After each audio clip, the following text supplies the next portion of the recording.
Output হিসেবে declare করা হচ্ছে। আচ্ছা, সিরিয়াল ফাংশনে যদি আমরা কোনো কিছু দেখতে চাই, আমরা সিরিয়াল ফাংশনটাও আমরা করে নিব, ইনিশিয়ালাইজ করে নিব। সিরিয়াল ডট বিগিন 9600, বট রেট আমি 9600 দিয়ে দিলাম। ওকে, দেন এখন হচ্ছে আমরা কি করব, আমরা হচ্ছে ধরুন ডিজিটাল লুপ ফাংশন আমরা কি করব, ডিজিটাল রাইট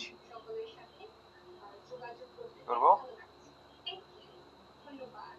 জি এলইডি হাই হাই করে দিব, তাই না? এটাকে অন করে দিব। একটা ডিলে দিয়ে দিব, ডিলে সাপোজ 1000 মিলি সেকেন্ডের, অর্থাৎ 1 সেকেন্ডের একটা ডিলে দিয়ে